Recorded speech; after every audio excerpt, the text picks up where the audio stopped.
What kind of man runs 7 pizza shops and doesn't even recognize the kid who saved him one night?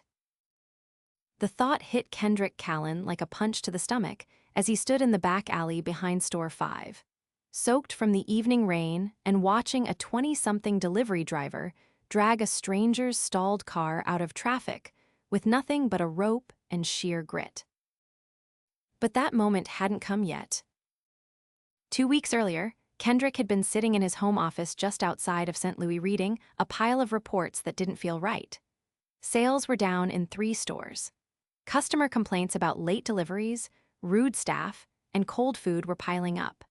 But what really stuck with him was the email from a woman named Lee, a single mother who said she'd been disrespected by a manager at Store 5 when her autistic son spilled his drink and caused a small mess in the lobby.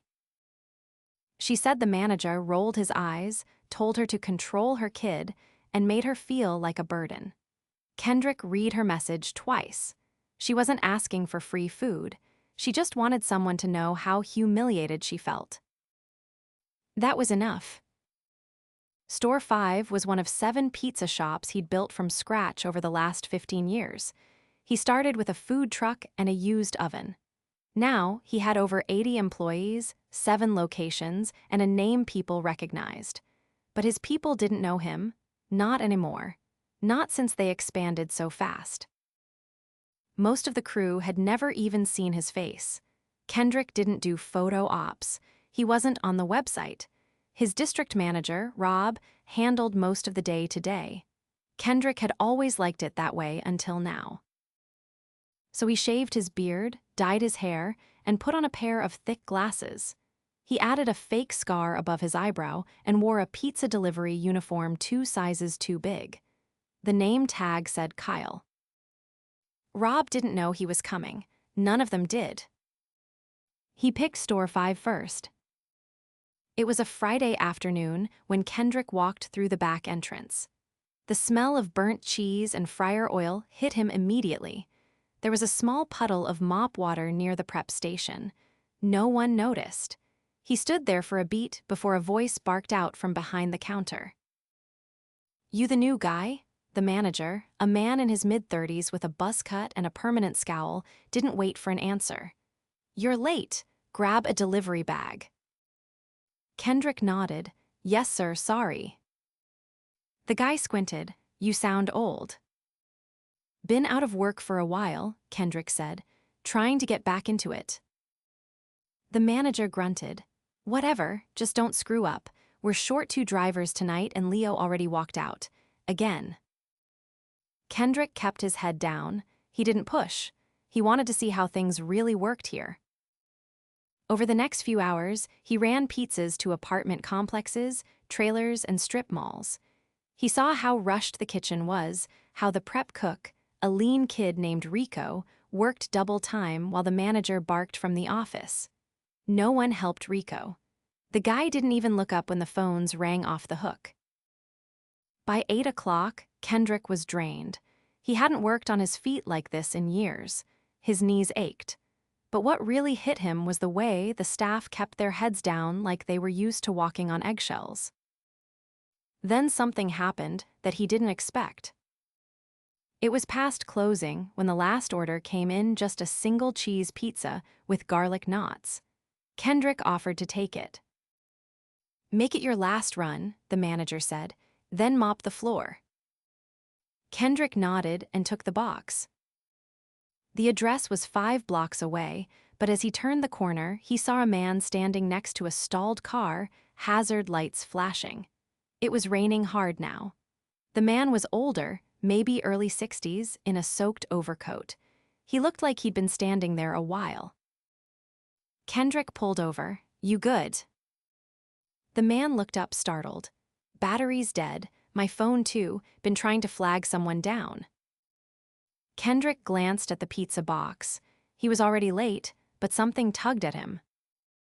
"Hop in," he said. "I'll get you out of the rain." The man hesitated, then climbed in. "I'll drop this off, then get you somewhere dry." The man looked at him, surprised. "You sure?" "Yeah," Kendrick said. "You look like you've had a rough night." They didn't talk much on the way. Kendrick dropped off the food, apologized to the customer for the delay, and then took the man to the nearest gas station. "Thank you," the man said quietly. "No problem." Before he got out, the man turned. "What's your name?" "Kyle," Kendrick said, keeping the lie. The man nodded. "Well, Kyle, you didn't have to stop, but you did. That means something." He got out and disappeared into the rain. Kendrick drove back to the store. It was past 10 now. The manager was furious. "Where the hell have you been?" "Car trouble," Kendrick said. "Don't lie to me. Someone called and said the pizza was late. That's on you." Kendrick didn't argue. He mopped the floor in silence while the manager slammed drawers and cursed at Rico for not restocking the sauce buckets. Rico looked like he was about to cry. That night, Kendrick sat in his car across the street and watched the store lights go out. He'd seen enough for one day. But he wasn't done yet. Saturday started before the sun. Kendrick arrived at store 5 just after 6, still wearing the baggy uniform from the night before. His back was stiff, his calves tight. He hadn't slept much. Every time he closed his eyes, he saw Rico's face as the manager shouted about sauce buckets. Inside, the fluorescent lights buzzed overhead. The prep station was already cluttered with plastic containers and empty flour bags. A teenage girl with her hair tied under a net was slicing mushrooms with quiet focus. She didn't look up. "You early?" she asked without turning. "Figured I'd get ahead of it," Kendrick said. She nodded toward the stack of dough trays, then started stretching. They worked silently for a while. Kendrick read her name tag, Dana. Her sleeves were rolled past her elbows, and her forearms were flecked with flour. She moved quickly but not carelessly. She wasn't just going through the motions, she was making sure every tray came out smooth, consistent. It was clear she'd done it hundreds of times. "Been here long?" he asked. She didn't stop working. "Over a year." "You like it?" Dana paused, then shrugged. "Depends on the day." Before Kendrick could ask more, the orange-haired dishwasher from the night before shuffled in, earbuds in, hoodie zipped to his jaw. He dropped his backpack near the mop sink and started unstacking the metal pans without saying a word. By 8, the rest of the crew began to trickle in. Rico came through the back door, eyes puffy, sleeves damp from the rain. He nodded at Kendrick, then went straight to the walk-in freezer to start pulling toppings. The manager didn't show up until close to 9. "Anyone touched the register yet?" he asked as he walked in, pulling off his damp jacket and tossing it onto a stool. "We're not eating another drawer shortage." "No one's even clocked in," Dana replied without looking up. He didn't respond. Kendrick made himself invisible again. He swept the entryway, wiped down the glass door, and watched. There was a rhythm to the place, but it ran on anxiety. Every movement felt rushed, every word clipped. No one joked, no one lingered. They just worked and watched the clock. At mid-morning, a woman came in to pick up a call-ahead order. She was maybe in her 40s, wearing scrubs, clearly between shifts. Her food wasn't ready. "I called it in 40 minutes ago," she said, rubbing her temples. The manager leaned against the counter. "Name." She told him. He tapped the screen a few times. It never printed, probably a system hiccup. "I have the confirmation number." "It doesn't matter. If it's not on the rail, it's not in the queue." The woman's expression tightened. "I'm on a 15-minute break." "You want it or not?" Kendrick felt his jaw tighten. Dana had already started remaking the order without a word. Kendrick walked to the back cooler and stayed there until the woman left. His hands were shaking. Later that afternoon, a delivery came in short. The produce guy had dropped 2 cases of peppers instead of 4. "I logged 4, the driver said, flipping through his clipboard. The manager didn't say anything. He just signed the receipt and walked away. Kendrick caught Rico's eye. Rico looked down and kept slicing. They were behind before dinner rush even began. By 5, the orders were stacking up. The phones rang non-stop, and the printer spat out receipts in a steady stream. Dana ran the ovens, pulling pies with one hand while loading new ones with the other. Rico handled salads, wings, and sides. Kendrick ran deliveries 4 in an hour, 2 of them to the same apartment complex. On his third run, he pulled into a gravel lot behind a row of duplexes. A boy, maybe 9, stood barefoot in the doorway holding a crumpled $20 bill. "Mom says sorry it's late," the boy said, handing him the cash. "It's not your fault," Kendrick replied. "Tell her to stay dry." The boy gave a quiet nod and retreated inside. Back at the store, Kendrick saw Dana rubbing her wrist while staring at the oven timer. "You okay?" he asked. "Just stiff," she said, shaking out her hand. "Too many doubles." "You working tomorrow?" "Yeah, open to close." Kendrick started to say something, then stopped. He wasn't ready yet, not until he'd seen everything. That night, while sweeping under the prep table, Kendrick overheard Rico talking to Dana near the walk-in. They didn't know he was there. "I'm not doing another week like this," Rico said. "Asked for Sunday off 2 weeks ago." "You know he won't care," Dana replied. "He'll just say the schedule's locked." "I haven't seen my brother in a month. He's in the hospital and I can't even visit." "I'm sorry. I almost left last night." "I know." Kendrick kept sweeping, slower now. When the shift finally ended, the manager didn't say a word to anyone. He grabbed his jacket, checked his phone, and walked out. Dana stayed behind to finish the drawer count. Rico wiped the fryers. Kendrick caught up to Dana in the parking lot. "Need a ride?" he asked. She shook her head. "I'm good, got my sister's car tonight." He hesitated. "You ever think about quitting?" Dana stared at him for a second, then opened her car door. "Every day," she said, "but rent doesn't care how tired I am." She closed the door and drove off. Kendrick stood alone under the flickering light, watching her taillights fade down the street. His phone buzzed in his pocket. It was a message from Rob, the district manager. He'd finally noticed the delivery driver, named Kyle, showing up on payroll. The message was short: "Who hired this guy?" Kendrick didn't respond. Sunday morning, he showed up again. Rob did too. He walked in through the front, wearing a pressed shirt and a forced smile.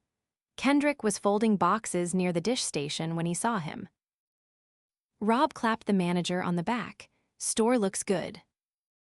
"Been holding steady," the manager said. "Short on drivers, though."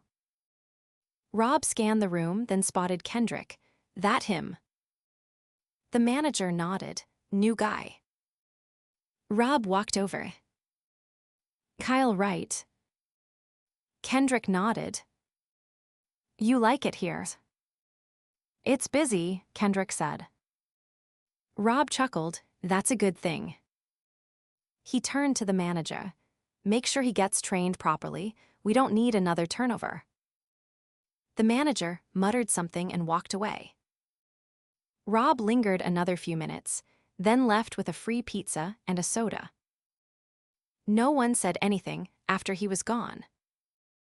By mid-afternoon, Kendrick had his 5th delivery of the day. As he pulled into the apartment complex, he saw a figure standing by the mailboxes, staring at a piece of paper. It was the man from the night in the rain, the one with the dead battery and the soaked overcoat. He looked up as Kendrick stepped out of the car. "Didn't expect to see you again," the man said. "Same," Kendrick replied. The man held up the paper. "Turns out I've got a meeting with the owner of this property in 10 minutes. You live around here?" "No," Kendrick said. "I work nearby." The man studied him. "You seem familiar." Kendrick didn't answer. The man took a step closer. "You're not just a delivery guy, are you?" Kendrick didn't move. He wasn't ready to answer that yet. "Not here, not now." "I'm just trying to make sure people get their food," he said. The man nodded slowly, then tucked the paper into his coat. "Well, you're doing more than that." He turned and walked toward the leasing office. Kendrick stood there for a long time, watching him go. The storm had passed, but something heavier was still building. By Monday morning, Kendrick had made up his mind. The more he saw, the more convinced he became that the problems at Store 5 weren't just about poor scheduling or missed deliveries, they were about leadership. The kind that walked past employees without looking at them. The kind that didn't ask questions until complaints piled high enough to matter. He had built this company with the belief that people mattered most. Somewhere along the way, that had gotten buried under expansion plans and quarterly metrics. He pulled into the lot behind the store just after 6, same as the last 2 days. The rain had dried, but the wind was sharp. He sat in the driver's seat a moment longer than usual, watching as Dana unlocked the back door and flicked on the prep lights. Inside, the rhythm was already in motion. Dana was tossing dough balls into trays with practiced precision, and Rico was slicing onions, his headphones slung around his neck this time. Quiet, but more alert than the day before. Kendrick grabbed a towel and started wiping down the counters without being asked. He caught Dana's eye for a second. "That wrist any better?" he asked. She flexed it once and gave a small nod. "Still stiff," she said, "but I'll manage." Kendrick didn't press.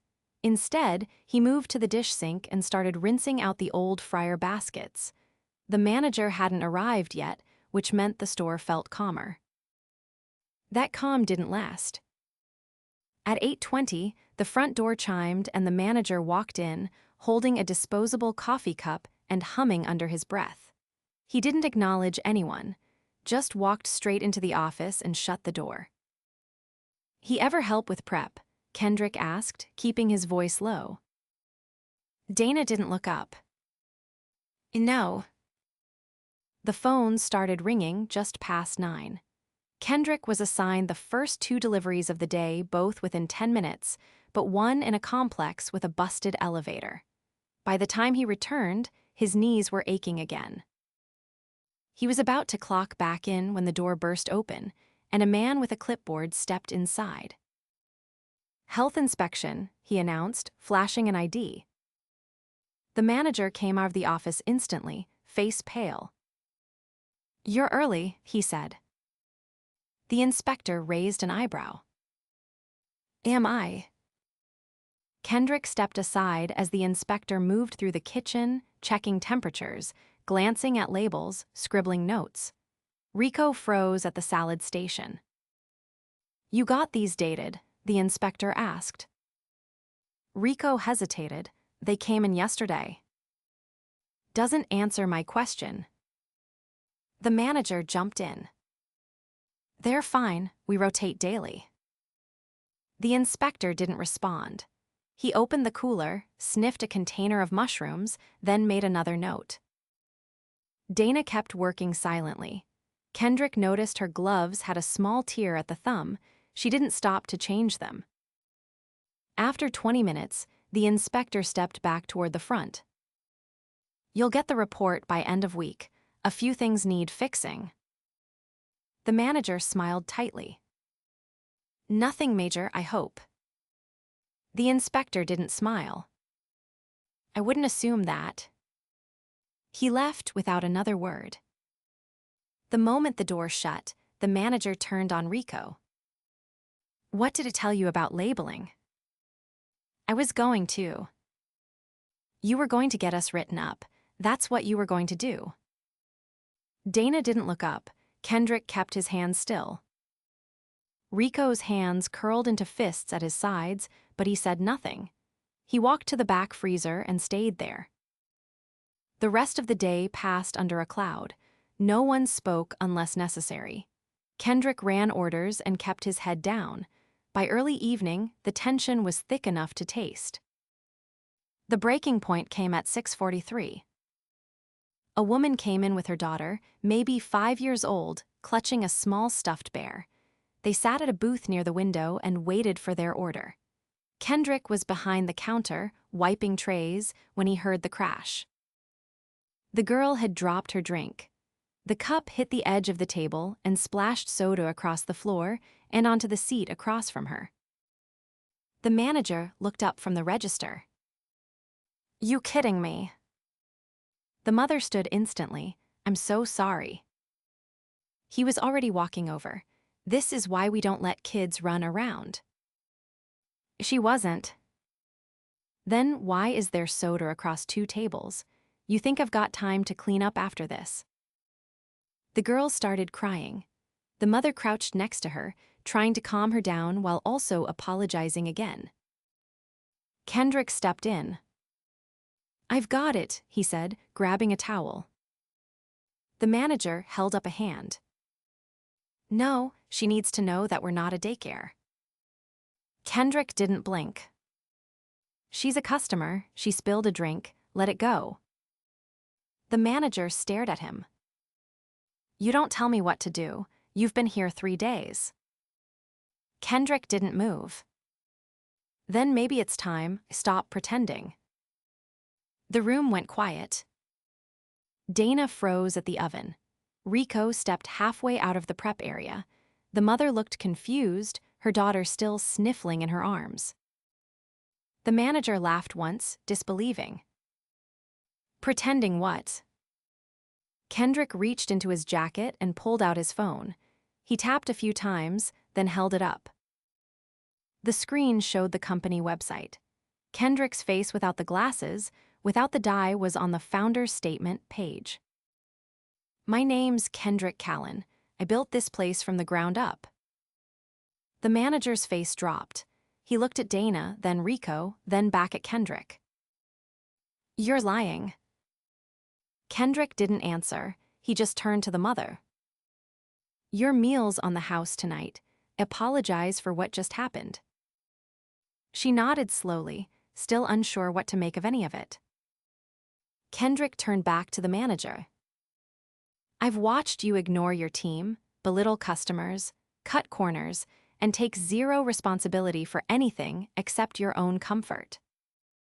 The manager opened his mouth, but Kendrick cut him off. "You're done here." "You can't just." "I can, and I just did." He turned to Dana and Rico. "Go home, full pay for the night. I'll close." Dana blinked twice. Rico looked stunned.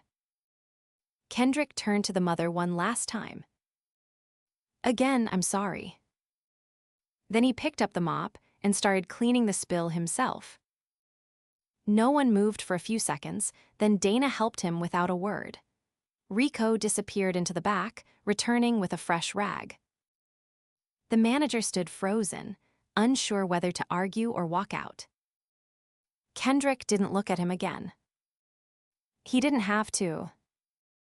The message was clear. The following morning, Kendrick arrived at store 5 an hour before opening.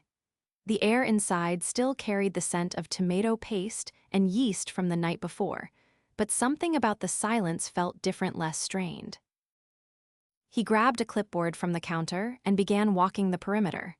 Every corner, cooler, and shelf was checked. He logged equipment issues, outdated labels, and missing safety signage. It wasn't about punishment, it was about clarity. They couldn't fix what they didn't acknowledge. By 8, Rico stepped through the back door, eyes cautious.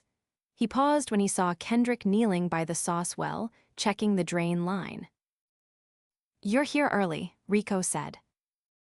"I wanted a head start," Kendrick replied, standing slowly. "Can you meet me in the office when you're settled?" Rico nodded and hung his hoodie on the hook by the dish station. Dana arrived 15 minutes later, still favoring her right wrist.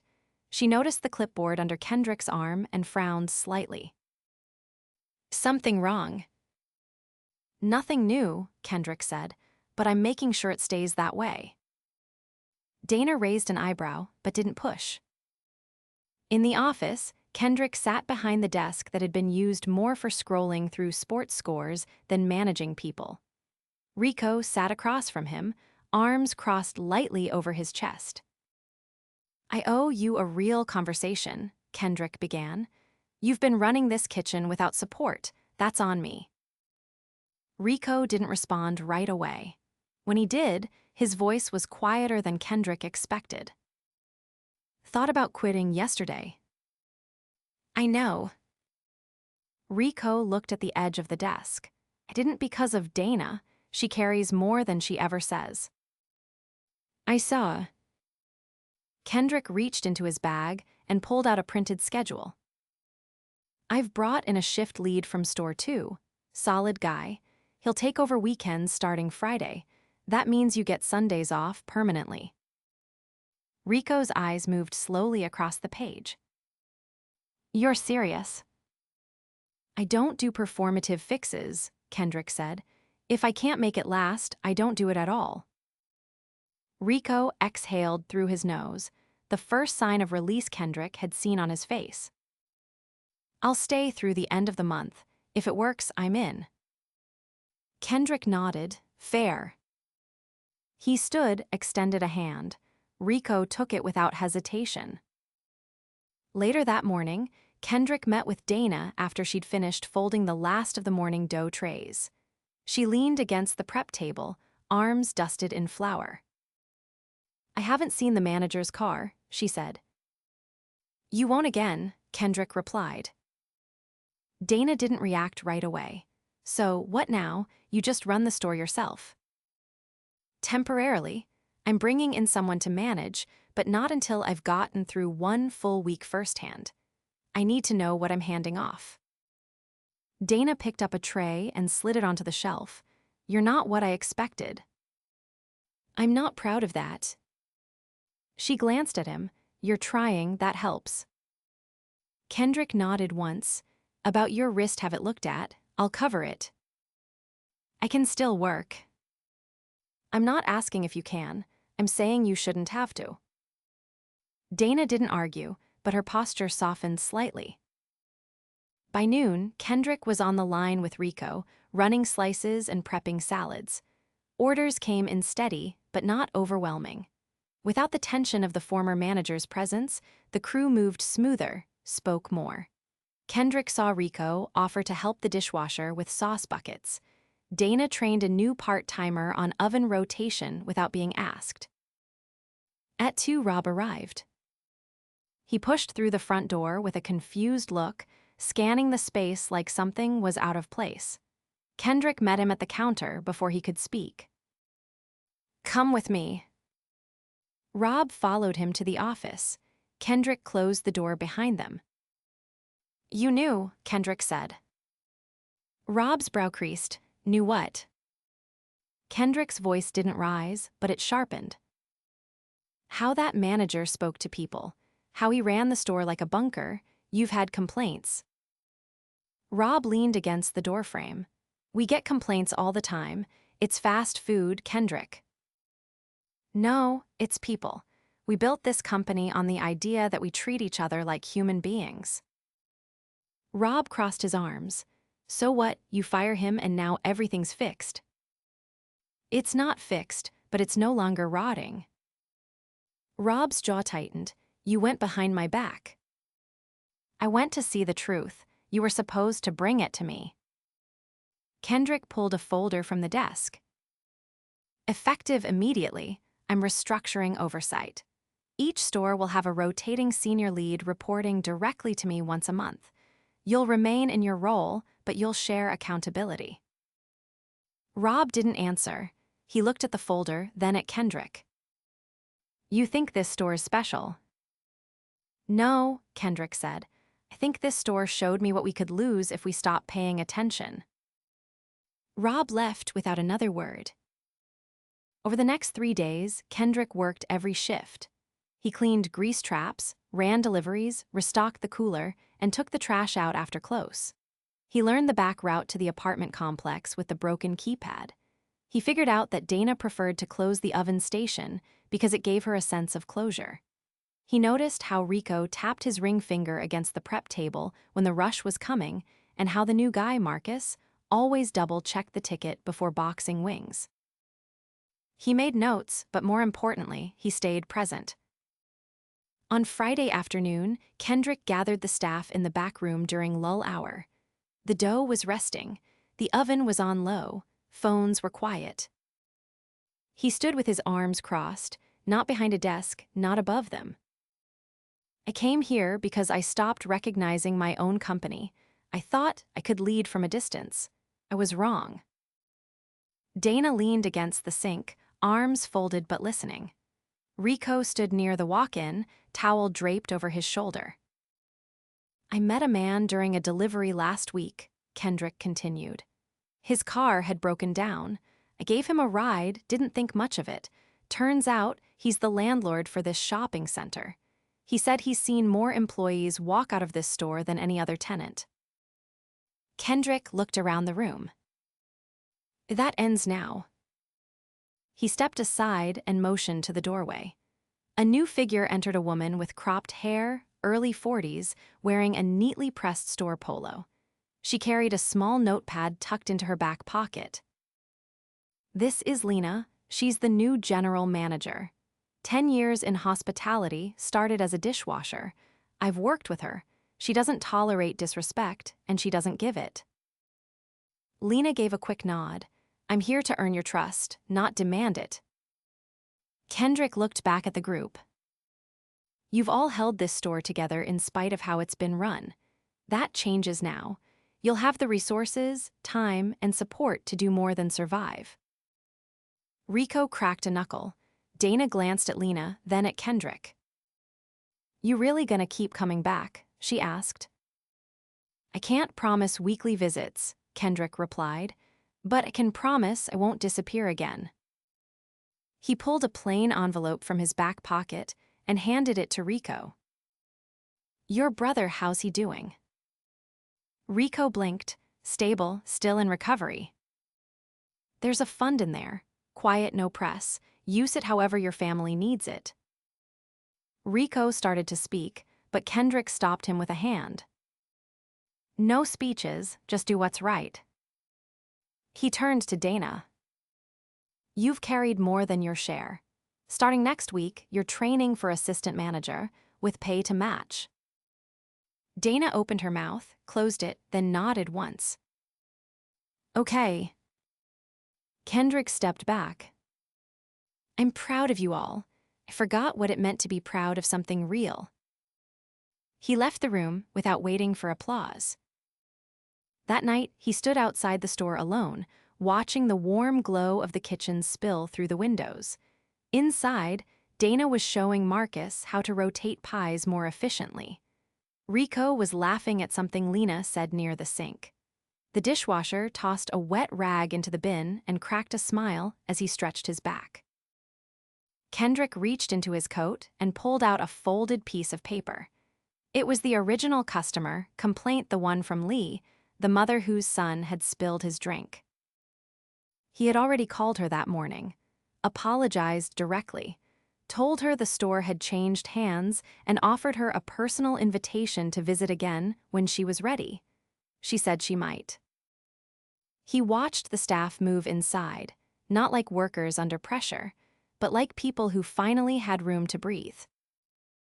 He had come here pretending to be someone else so he could see the truth. What he found was a team worth fighting for and a company worth leading the right way. Then he stepped off the curb, pulled his keys from his pocket, and drove into the night this time, not to escape, but to return.